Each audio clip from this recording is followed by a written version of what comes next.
So welcome back to the show, people. Today I would like to dismantle a massive lie here that we have in a strength and conditioning world. It is a lie that has compromised athletic development, also stifted the human performance and left thousands of dedicated athletes out there very injured and plateaued for decades. So I'm about to talk about the belief that performance can be neatly divided into separated, isolated training boxes. So if you want to look at it, so look at how the average person structures their work week. They usually have their strength days where they chase a random arbitrary number, say. They also have on the other side the track days, so where they run very blindly unstructured training labs. And above all, they have their mobility blocks. This is where they usually they're tackled onto the end of the session within that 5 minutes after light. How should I say? But let me tell you something. I think your neuromuscular system does not recognize these arbitrary boundaries. So when you step onto a sport field, so when you want to step on the court, or when you step onto your brutal heroic's grind, your body does not pause you to ask, is this a strength training? Is this my strength moment? Or is this a cardio moment? So absolutely not. Your biology demands a very seamless, instantaneous blend of neural drive. So with it, intense force, with the transmission and rapid metabolic clearance here.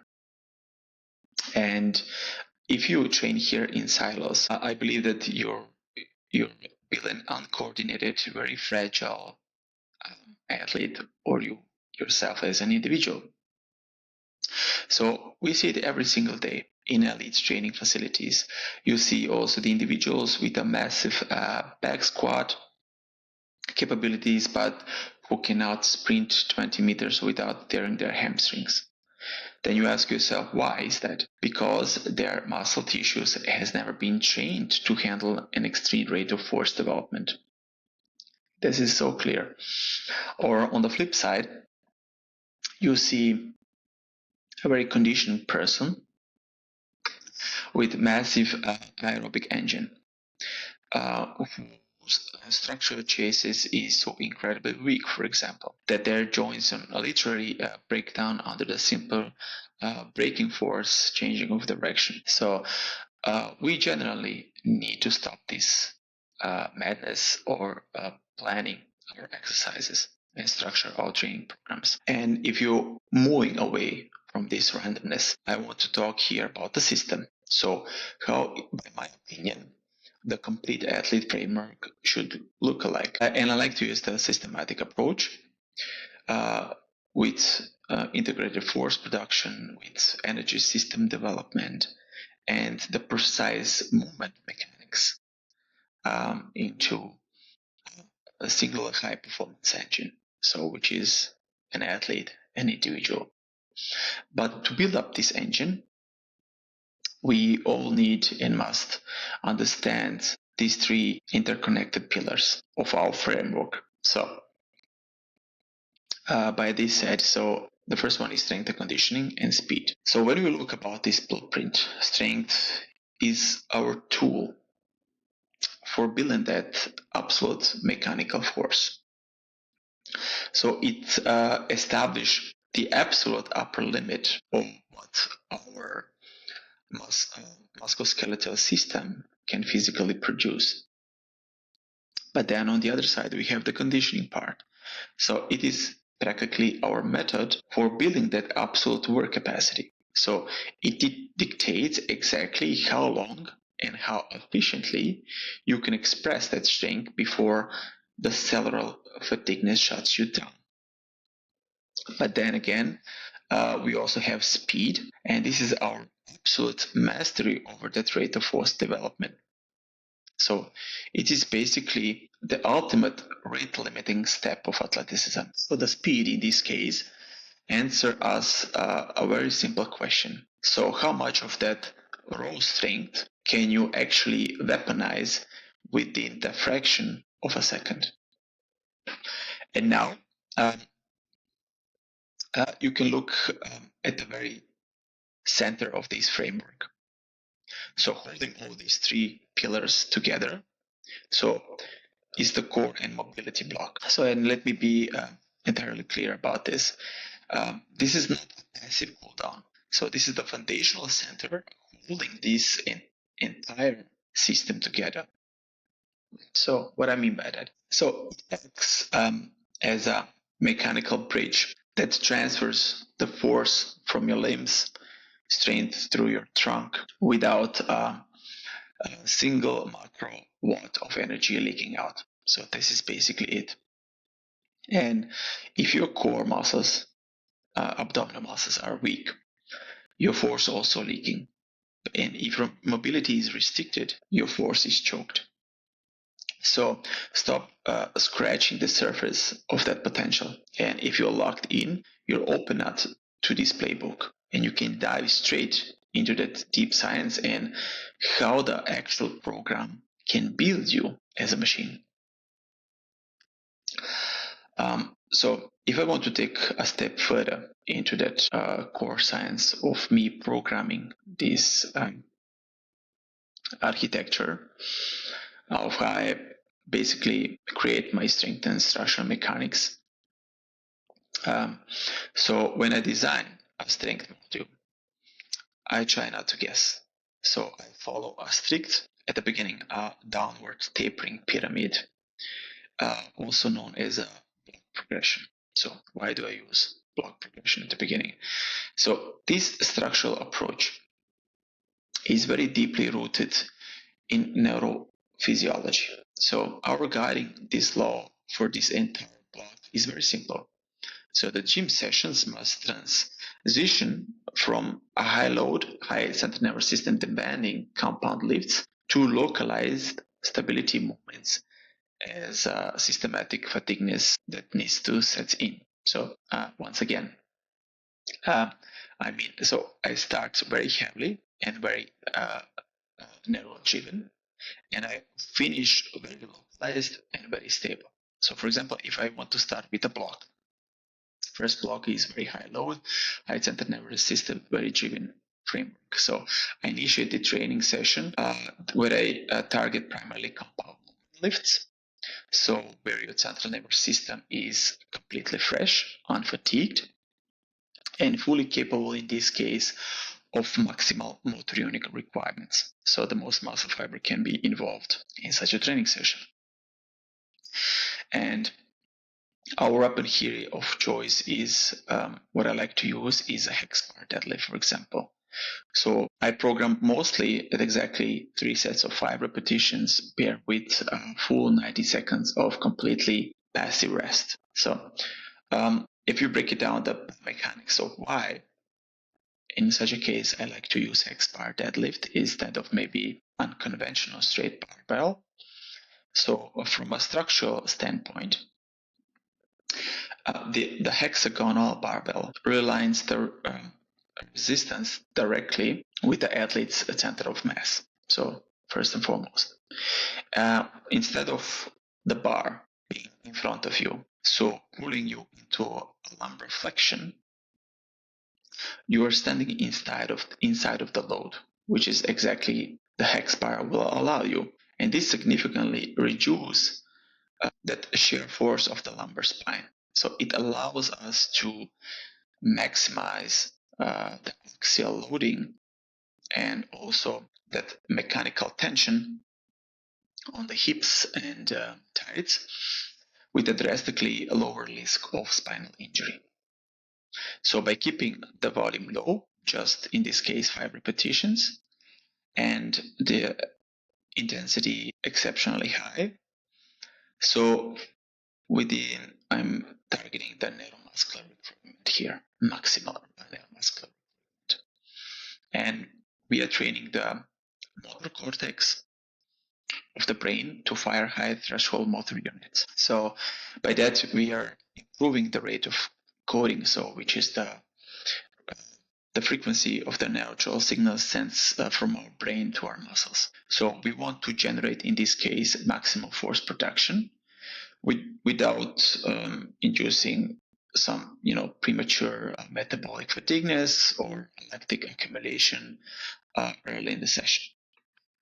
But when I want to use the second block or the third block here, I like to assess here with hypertrophy and some accessory work, depends on the athlete. And once we have fully stimulated the nervous system, so we transition here into the next blocks where we focus these shifts to hypertrophy more and some accessory movement based on the development. So I like to increase the volume to some moderate range between 3 sets of maybe 8 to 10 repetitions here. So I like to introduce the exercises like dumbbell Romanian deadlifts or even quad extensions. So paired mostly with some 30 to 60-second rest interval here.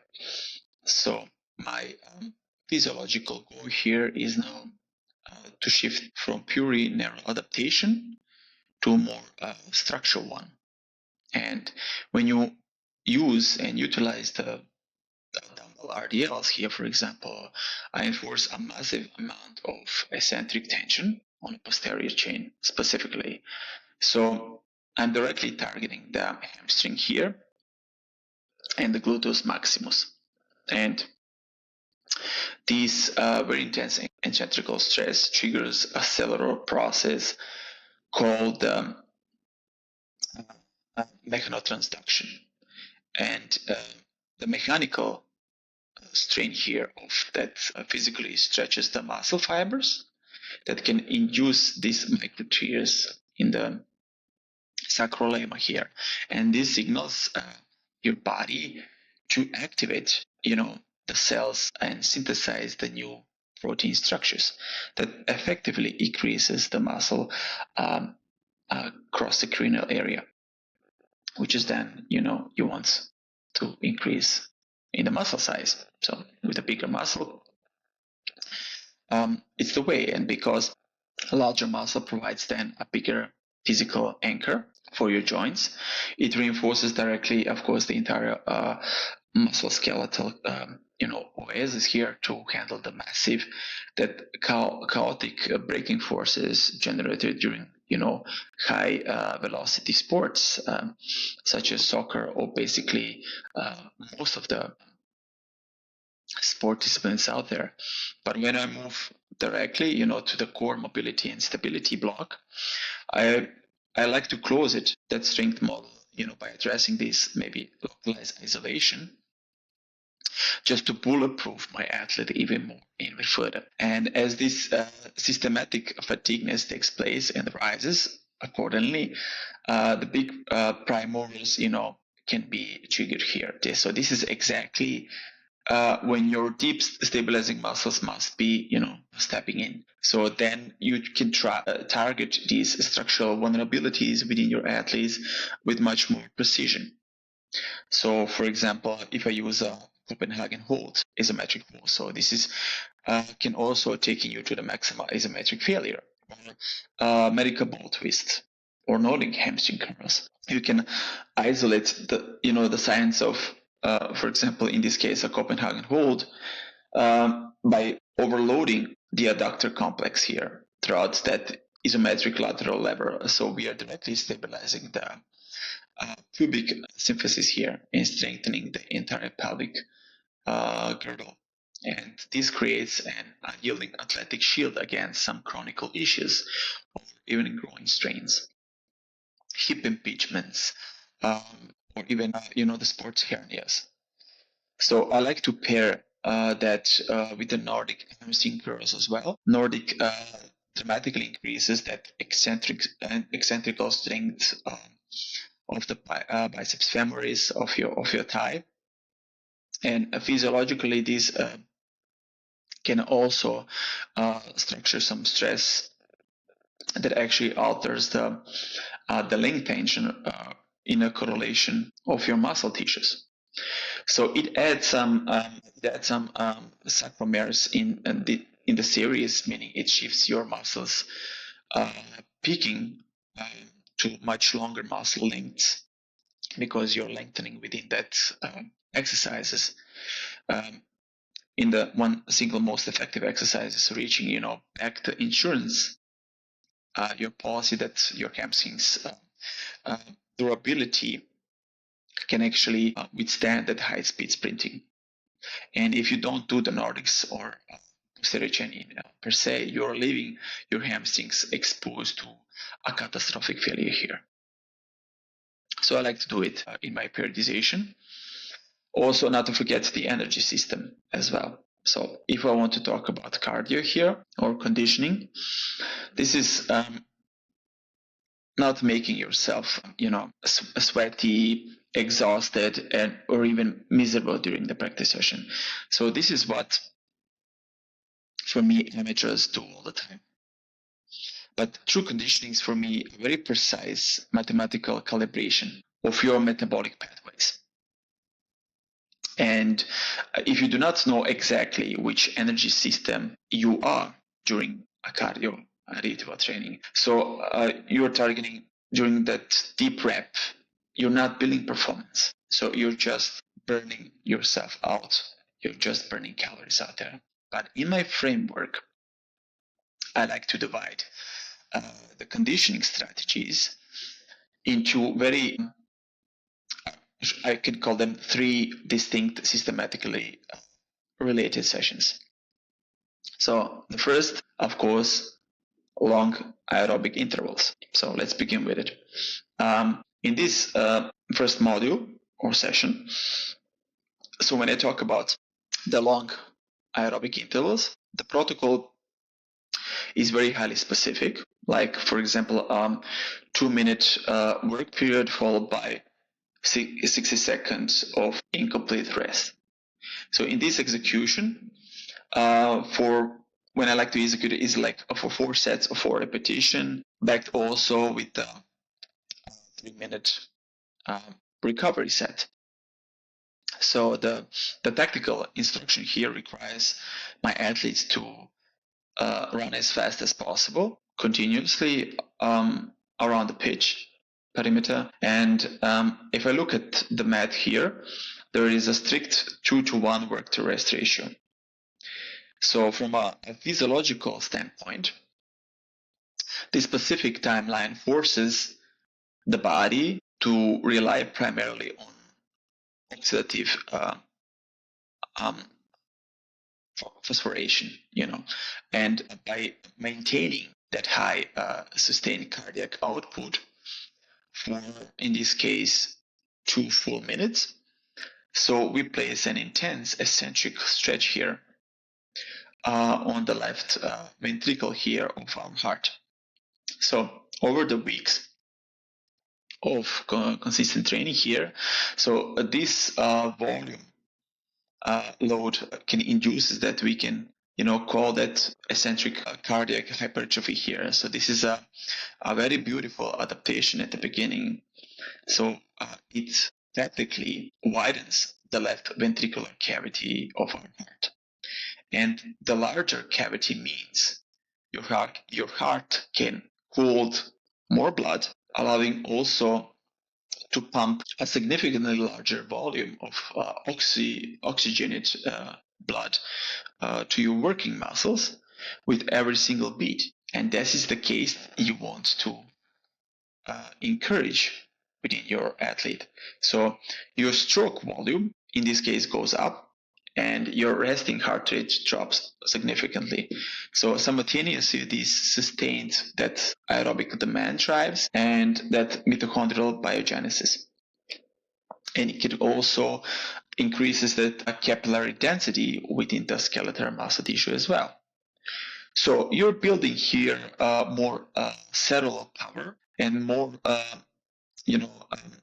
deliberately more oxygen into your bloodstream and into your muscles.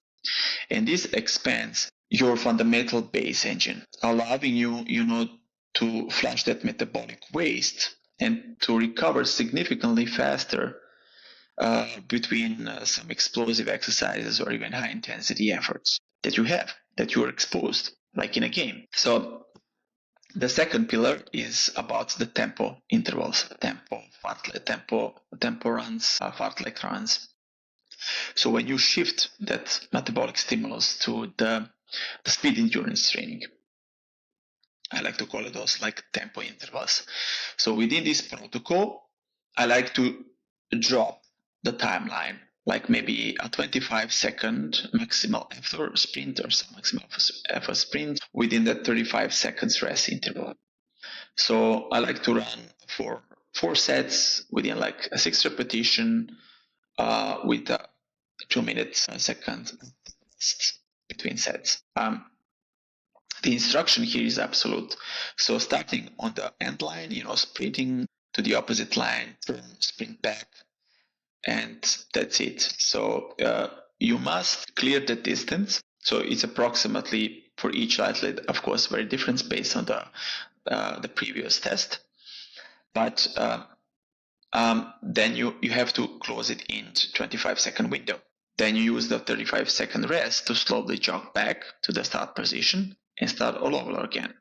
So physiologically, this shifts us completely out of the aerobic zone straight into the fast glycolysis. And this is very extreme intensity. Your body, in this case, rapidly breaks down stored intramuscular glycogen without oxygen.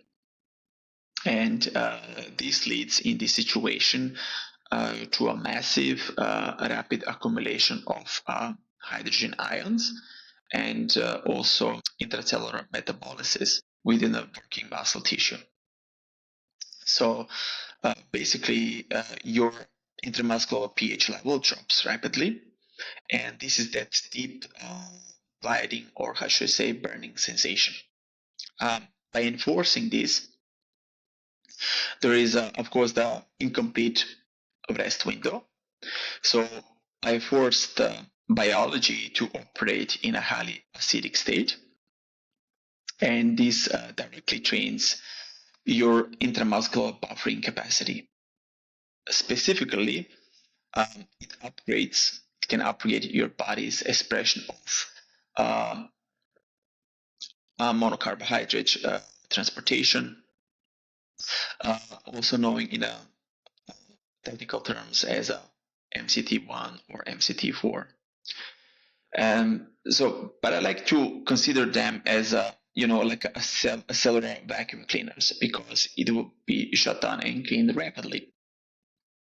So they rapidly shuttle like that and burning the hydrogen ions out of the muscle fibers, and into the bloodstream, allowing you in this case to maintain a high explosive power output without your muscle, freezing up under lactic load. And this is what I like to incorporate very often, especially in the preparatory phase. Then, of course, not to forget the muscular endurance shuttles. So then you challenge the athlete, of course, within that muscular endurance running with a very high intensity but short interval shuttles, where I like to incorporate it like in a 30-second maximal effort window, paired also with, for example, 60-second of rest, executed somewhere 4 or 5 sets within like 6 to 8 repetitions, also depending on the athlete's condition. And the athletes begin in this case, for example, on a line, sprinting to the 6-yard box, then back, then immediately launches the 18-yard box and back. And you can repeatedly doing this until the 30 seconds of the interval expires. Within this profound scientific approach within this shuttle, I found entirely that there is deceleration and acceleration phases because of the breakdown of that linear sprinting. So every single time you approach to the box line, your muscles must undergo an intense high load eccentric contraction, then to break your body height, and the posture, then you must immediately transition after that throughout the zero velocity when you break point, into an explosive concentric contraction to change this direction. And this rapid change from eccentric to concentric phase is an immense mechanical load on the quads and the hamstrings and the tendons all over again, while simultaneously, of course, you're draining your body phosphagen, so ATP or CP, so descent triphosphate or creatine phosphate system. So because the rest in this situation is also incomplete, your fast-twitch motor units are forced to learn how to generate rapid explosive power again under this very deep systematic fatigueness. And this mimics the exact chaotic demands of a late stage of a match or a game. So the final third, so where the brutal, environment can occur. So within these phases, I also, of course, like to integrate the speed mechanics and this rotational engine that I believe there are also very specific cues. And if I want to be complete honest with you, so the speed is the ultimate expression of each individual athlete that's to beside all of these frameworks. It is very, by me, primarily defined on a metric. So if I want to talk about the rate of force development, for example, and let me tell you, maybe your current program is failing your speed. It does not matter if you can, deadlift 250 kilos. If it takes a full second to ramp up that weight, on the field. So as an athlete, with a high velocity sprinting, your foot is only in contact with the ground for less than 90 milliseconds. So you do not have time to ramp up force. You either snap it into the ground instantly, or you're slow. So to bridge this gap between that raw barbell strength and heavy velocity output, I like to program a very basic, a linear 20-meter sprints paired deliberately with some vertical and lateral pogo hops, for example. So the pogo hops directly target what sport-specific and scientists call the stretch shortening cycle here. By keeping the knee joint relatively stiff in the situation and rapidly microcycling that ankle joint. So we are training here specifically the Achilles tendon to act exactly like a high tension spring here. So when your foot strikes the ground during a maximal sprint, this tendon stiffness allows you to store that incoming kinetic energy within the elastic connective tissue. And sorry, my mouth goes dry very, very fast. So when your tendon instantly then snaps this energy back into the ground, this generates a massive passive propulsion, meaning you get faster and more explosive without wasting any extra metabolic energy. I don't know if you can get me. So within that rotational engine of ours, I like to do it and split this into a bigger picture, like in a periodization model. So the question is, how can we absorb these intense, narrow strength sessions, these brutal metabolic condition intervals, and everything, that comes within us, and at the end with the high velocity speed development, without completely crashing. So this is where the periodization comes in. This is where your health is not going to be put in a jeopardized situation. So you cannot just rely here on a standard basic, 7-day calendar week. So the human body does not care about Monday to Sunday plan. So this 7-day week is practically also a human invention, but your biology operates on stress and recovery management. And to optimize this, you need to utilize a custom rotational periodization model for each individual. So that's why I just like to look at the feedback from each individual. So if I like to put this in a frame, I will put it like on a day one, as I said, maybe a lower body strength, like with the high central nervous system loading. On the next day, I would like to incorporate a full day with a hypertrophy and a structural balance here. Then the third day, I would like to take a day off. So why? Taking the day off, so it's a neurological down regulation, especially after huge requirements to a muscle. Then I will put the aerobic intervals with oxidative capacity building. On the next day, the full body push. So you have pull and push day. So with the mechanical, maybe upper body expression. And on the next day, speed development within the higher velocity plyometrics and sprinting profile. And the last day, if you want to put it in a microcycle frame, I would also again take a complete day off just to take that systematical recovery. But then you can incorporate the temporary intervals on the week after with some lower body strengthening. Also high metabolic and mechanical combination here. Then, as I said before, the full body pull day, especially if you want to put a posterior chain as a reinforcement here, which is very crucial at the beginning. Then the muscular endurance shuffles, with that lactic capacity testing. And, also after that to incorporate a complete day off with a deep structural restoration of your body. And repeat that cycle phasing. Within this, you will look incredibly closely at the placement, of that recovery blocks.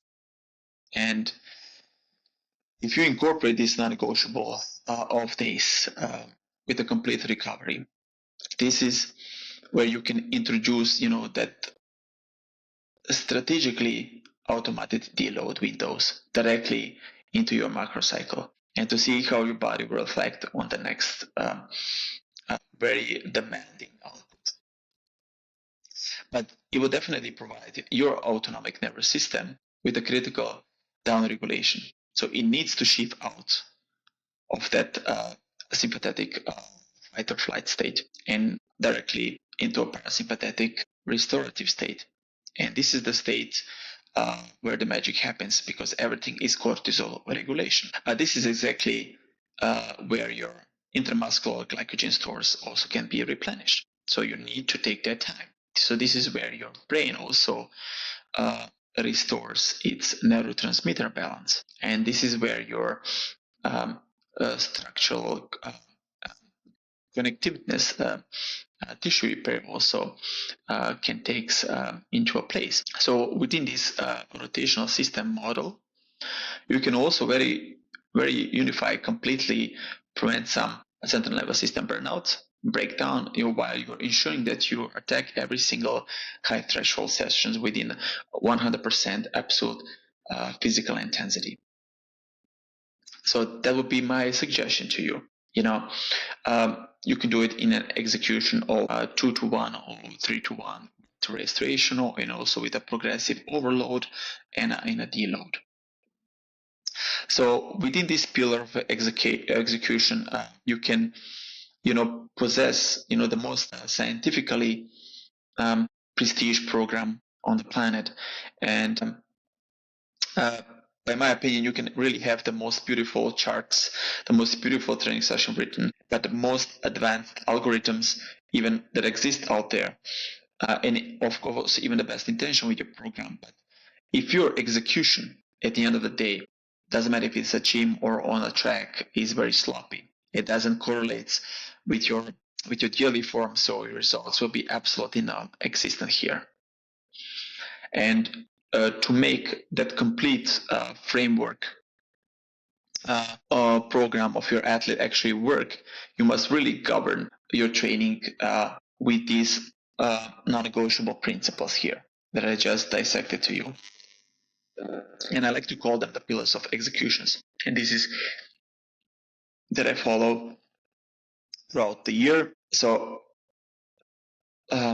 let's repeat. So the rule number 1, so you must complete all training blocks sequentially.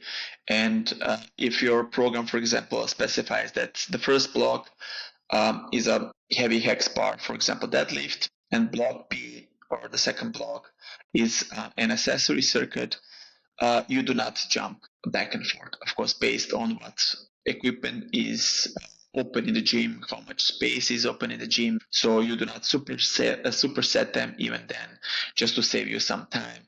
So you really have to finish every single set, every single block, every single lap. Every single second of that, if I want to say, that 90-second rest period of each block before you even decide, to step into that physical territory of the next block. This will definitely preserve the intense, that narrow focus, and even localize this intra-set recovery requires you for that higher load movements further on that is going to happen. So my next rule should be, of course, technique overload. This is that normal biomechanical dominance here. So your technique should dictate your weight, period. So the exact number of your movement patterns should be the exact, that microseconds you need are just losing the posture on the lift. Or your posture collapses during a brutal shuttle sprint because you are trying to chase on one side a heavier load or even a faster time. So by my opinion, you have completely then failed that set. So if the load compromises your health, your execution, you must drop the weight. You must stop, take a break immediately. So this is my rule, so that I like to, consider. I do not train for ego. So I train for pristine, very high level biomechanical intent. And this is my highest priority. This is my standard that I'm not willing to compromise. An ugly repetition, for example, is a wasted repetition that moves you one step closer to the, to the injury, and one step from my side, my point of view, further from, that optimal performance. The next rule is progressive overload, a systematical adaptation on your muscular and central nervous system. So you must very ruthlessly fight to push your baseline. The human body is in general